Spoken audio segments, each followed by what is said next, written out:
una técnica de tinción de las neuronas y de las fibras que se llama Brainbow, porque parece un arco iris. Ven que se ve cada una de distinto color y ven fibritas, o sea, esto es un cerebro real, no es una obra de arte como parece, una tinción de una capa de una parte de la corteza. Bien.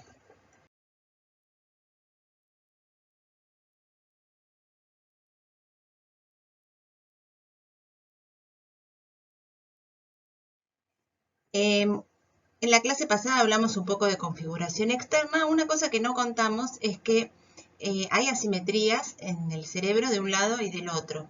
¿Sí? Si ustedes miran de vuelta al mío, ¿sí? Van a ver que de este lado hay cosas que son diferentes que de este lado. En particular esto que está marcado con una H acá, que se llama giro de Heschel, que tiene que ver con las áreas del lenguaje. Fíjense como del lado izquierdo, que es este que está acá, es más grande que del lado derecho.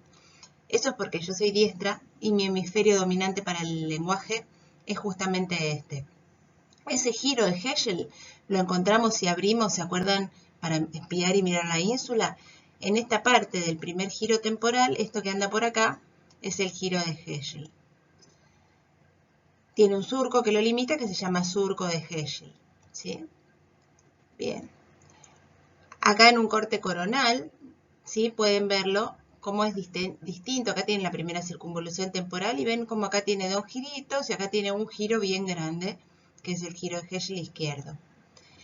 Bueno, esa es la simetría más comúnmente estudiada, digamos, pero en verdad el cerebro tiene muchas otras simetrías. Si uno lo mira detenidamente, van a ver que no es exactamente igual y eso está bien y es sano. Tener un cerebro absolutamente simétrico no está bien. Hay otras, como que por ejemplo el lóbulo frontal se mete un poquito dentro del occipital y viceversa, ¿sí? En el sentido de las agujas del reloj. Bueno, entonces acá tienen distintos cortes de cerebro, de mi cerebro, para ir viendo toda la corteza. Cortes axiales, que se ven así, recuerden entonces los límites entre los lóbulos, por ejemplo, si esta es la rama marginal, por acá adelante está rolando, esto es frontal, esto es parietal, ¿sí? Este es temporal, acá tenemos la cesura de Silvio, bien, esto corresponde al lóbulo frontal. Bueno, preguntas importantes, por ejemplo, ¿el tamaño del cerebro tiene importancia? Piénsenlo un minuto y me dicen. Bueno, en verdad no tiene tanta importancia. Fíjense, por ejemplo, nosotros comparados con otros animalitos, como por ejemplo animales no primates o algunos monos, gorilas o el elefante africano, no importa tanto el tamaño, por ejemplo el del elefante pesa casi 3 kilos, el nuestro 1,2 kg, sino la cantidad de neuronas que tenga ahí. ¿Sí? Nosotros somos los que más cantidad de neuronas tenemos empaquetados en ese pequeño volumen, pequeño relativamente, en relación a nuestro tamaño. De hecho, fíjense acá, tienen dos resonancias en las cuales se ha reconstruido el cerebro 3D. Como ven, un sujeto autista y un sujeto normal, vieron que ahora se dice que son atípicamente, neurológicamente atípicos. Bueno, eso da para otra clase quizás, pero bueno, digamos que no es exactamente igual que la mayoría de nosotros y bueno, tiene un cerebro más grande que no funciona igual que el nuestro. ¿Sí? En cambio nosotros tenemos un cerebro de un tamaño X. Entonces, ante la pregunta que si el tamaño importa o no importa, si tener un cerebro más grande es mejor, no, no es mejor ni peor, sino que importa la cantidad de neuronas que tenga ahí, la función que tenga ese cerebro. Siempre, por supuesto, dentro de algún límite razonable. Si uno tiene un cerebro muy chiquitito, porque tiene microcefalia, por ejemplo, una malformación congénita, por supuesto que eso va a tener alguna repercusión y no va a funcionar bien. Bueno, vamos a empezar un poco a hablar de la función. Aunque les parezca mentira, hace solo 200 años que empezamos a hablar de estas cosas, siendo que muchas cosas anatómicas y funcionales se saben desde hace mucho más tiempo, pero con respecto a la neurociencia había varias polémicas y discusiones. En cambio ahora, bueno, justo estamos en la cresta de la ola donde se sabe todo y se puede estudiar de muchas mejores maneras. Este dibujito que ustedes ven acá, que quizás lo vieron en algún capítulo de Los Simpson, quizás, o en algún libro de la época victoriana, es de las primeras teorías que había sobre si cada área del cerebro tenía alguna función. ¿Sí? esta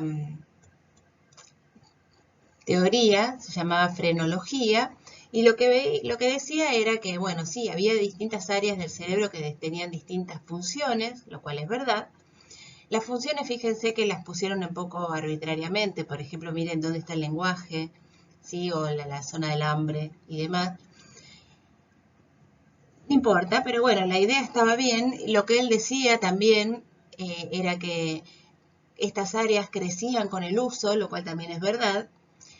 Y bueno, y ahí es donde más o menos se equivocó, que es decir, que al crecer estas áreas cerebrales iban remodelando también el cráneo. Y entonces que de la forma de la cabeza y de la cara y de la frente, uno podía inferir lo que había por debajo. O sea, si tenía esta zona, por ejemplo, del cuidado muy desarrollada, seguramente esa parte del cerebro la iba a tener así. Y eso se llamaba cranioscopía. Entonces se hizo muy popular, imagínense en el siglo XIX, no había muchas otras cosas. Entonces todo el mundo se hacía hacer el test de cranioscopía donde te tocaban y te decían vos sos así, así, así, como una pseudociencia. Entonces cayó un poco en descrédito. Sin embargo, lo usó mucha gente, sobre todo lo usó un criminalista que se llamaba Lombroso, y seguramente esto oyeron hablar, que hizo un atlas de criminales basándose en estas características, en características faciales también y corporales, pero también en la cranioscopía, diciendo que si tenía la frente de una manera y el cráneo de otra manera, seguramente era un violador, era un asesino, etc. Parece re loco, ¿no? Pero en verdad todavía hoy hay detenciones durante mucho tiempo por portación de cara. Así que no está tan fuera de combate el Lombroso. Es una barbaridad, por supuesto. Bueno, hubo varias discusiones con respecto a esto del volumen, si el volumen determinaba la función o no. ¿Sí? Por ejemplo, fíjense esto, eh, que es variaciones en el volumen del cerebro y su relación con la inteligencia. Como que les parecía que esa era la clave de todo. ¿Sí? Y por supuesto, fíjense el año, ¿sí? Siglo XIX, 1879, están tan influenciados por el paradigma de la época que no solo están convencidos de que el cerebro más grande es mejor, sino que además están convencidos de que la raza aria tiene el cerebro mejor y que por supuesto los negros son casi como primates, ¿sí? Y hay estudios científicos así, parece re loco, ¿sí? Pero mostrando la capacidad craneal y la forma de los cráneos de unos y otros. Parece muy loco, pero esto fue hace re poquito. Si les interesa leer sobre estos temas, hay un libro muy bueno de Stephen Jay Gould que se llama La falsa medida del hombre, donde habla de todo esto y de las cosas locas que se hicieron en pos de la ciencia o de la neurociencia. Bueno, veníamos mal entonces con este tema hasta que pasó esto. ¿Sí? Este señor que se llama Phineas Gage, que es el de la foto, tuvo un accidente. Phineas Gage era un constructor de ferrocarril en Inglaterra y bueno, tuvo una mala suerte que explotó algo mientras estaban construyendo y entonces este fierro que él tiene en la mano, bastante macabro sacarse la foto así todo trajeado con el ocasionante de su desgracia, pero bueno, este fierro se le clavó de esta manera en el cráneo. En realidad entró por el ojo, no está bien el dibujo, entró por el ojo y salió por el frontal. Con lo cual le voló el lóbulo frontal de ese lado, que es lo que tenemos justo debajo del hueso. Por supuesto perdió el ojo, como ven ahí.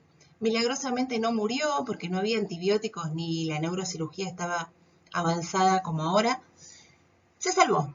Pero lo que le llamó la atención a los médicos que lo trataban era que a partir de ese accidente Phineas Gage cambió totalmente su personalidad.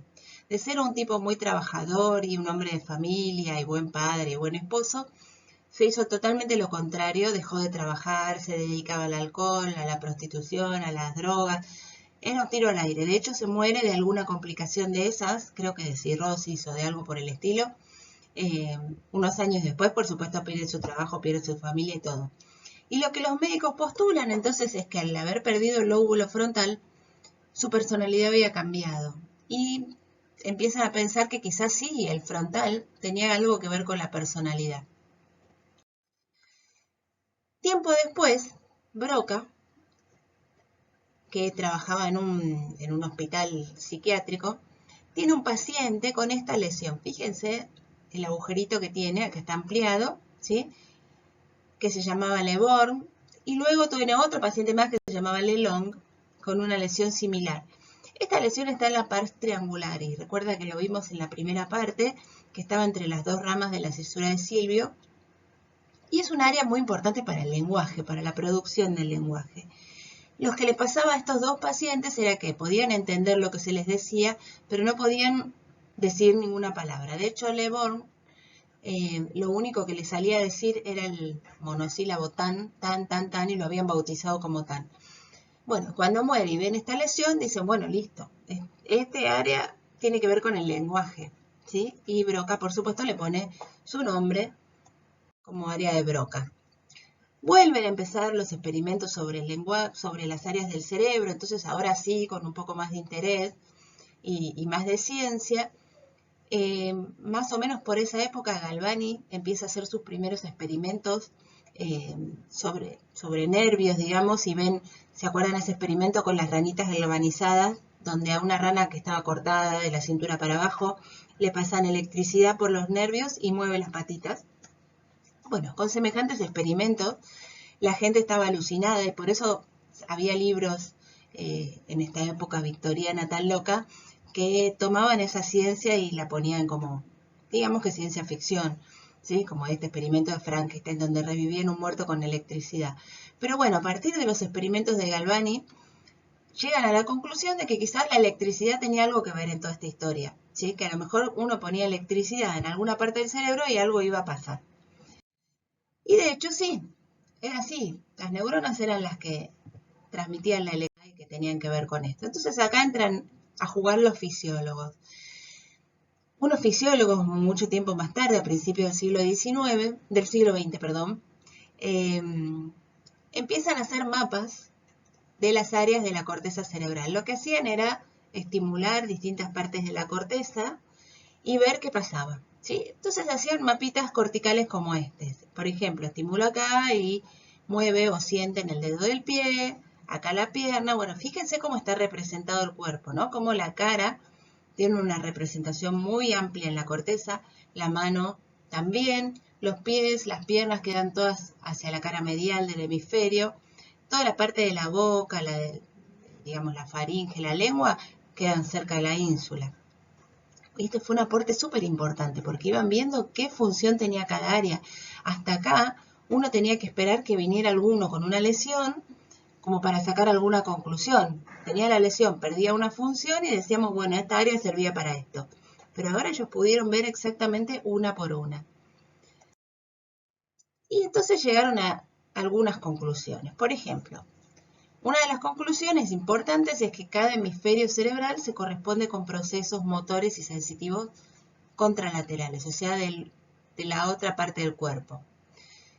Como vimos, los hemisferios se parecen en apariencia, no son iguales, pero la función es distinta.